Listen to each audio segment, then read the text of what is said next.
Other new arrivals, a 1959 MG MGA 1500 Coupe. Dove gray over dark red.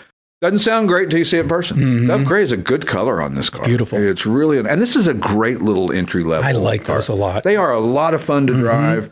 You know, the MGBs were the ones we all saw mostly in the late 60s, early 70s. But I don't know, some of these 50s MGs are way cooler and way more fun to drive. This is an 1800cc four-cylinder and a four-speed manual. So it's got, you know, a fun car to drive, plenty of power for the size.